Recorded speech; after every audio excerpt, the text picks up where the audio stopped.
আসসালামু আলাইকুম বন্ধুরা, আমরা এখন বর্তমানে যে টুলটি দেখতে পাচ্ছি সেটি হচ্ছে আনলক টুল।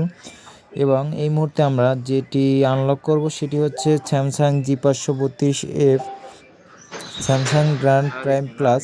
এটাকে আমরা প্রথমে রুট করে নিতে হবে, কারণ যেহেতু এটা এডিবি মোড অন করা নেই। এডিবি মোড অন করা না থাকলে যে কোনো ফোনকে আগে রুট করতে হবে। রুট করার জন্য প্রথমে আমাদের ডাউনলোড মোড চালু করতে হবে। ডাউনলোড মোড চালু করার ক্ষেত্রে আমাদের যেটি করতে হবে, ফোনের হোম বাটন এবং পাওয়ার বাটন, মাইনাস বাটন একসাথে চেপে ধরতে হবে। এবং ডাউনলোড মোডে চলে যাওয়ার পর আমরা আনলক টুলে এসে, যাদের আনলক টুল আছে তারা G532 স্যামসাং সার্চ করলে আপনারা এটাই দেখতে পারবেন যে ওডিন অপশনের রুট আছে। ওই রুটে প্রথমত রুট করবেন। রুট না করলে আপনার এফআরবি বাইপাস হবে না, অনেকগুলো হয় না। আগে অনেক আছে বাইনারি ব্লক করে দেয়, বাইনারি ব্লক করে দিলেও এরকম হয় না। তো আমি রুট করে নিলাম। আমি এরপরে চলে যাব টিএফএম টুলে।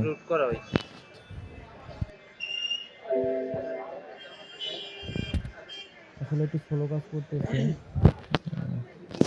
অপেক্ষা করবেন।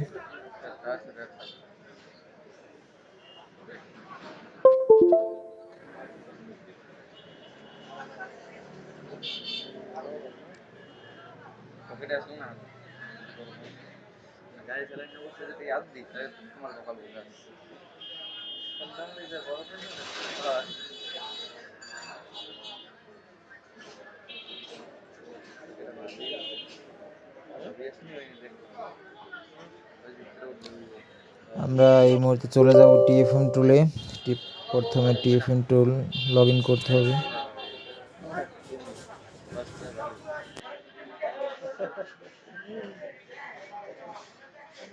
খেয়াল করছো আমরা আগে দেখাবো না, আমার বউ ধরো সরাসরি তুমি যদি ফোন আপনি আমার বাচ্চাই আমার বউ লিগাল ফটো দাও। লিগেল ফটো দেখাইলাম না না দেও না। হ্যাঁ হ্যাঁ বিয়ে টেপ কেনা তুমি আমরা বিয়ে দেখবে না 5 বছর হয়েছে এই যাইবে নাকি ভাই 6 মাস সময় লাগবে।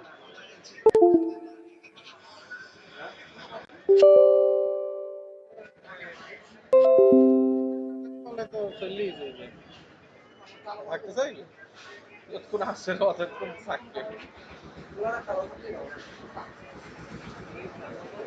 দেন আমরা লগ ইন করে নিলাম টিএফএম টুলটা।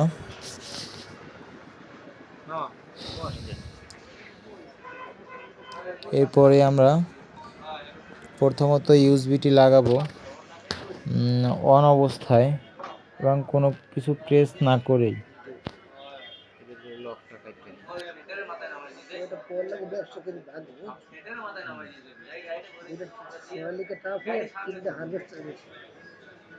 ভালোই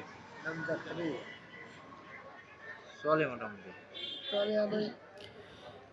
রিসেট এডিবি, এটার ডিসপ্লে স্ক্রিন অন থাকা অবস্থায় ক্লিক করতে হবে।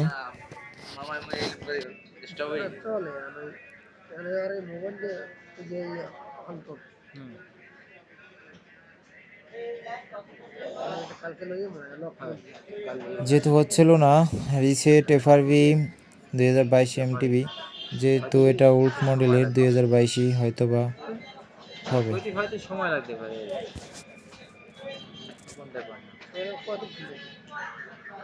সকাল টু বিকেল সর্বোচ্চ।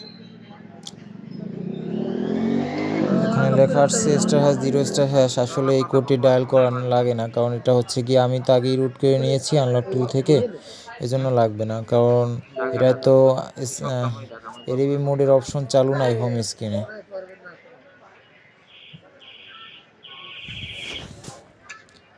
আর দেখতে পাচ্ছি যে টিএফএম টুল এবং আনলক টুল দুইটাই লাগছে, যদিও অলরেডি মোবাইলটা এফআরবি আনলক হয়ে গেছে।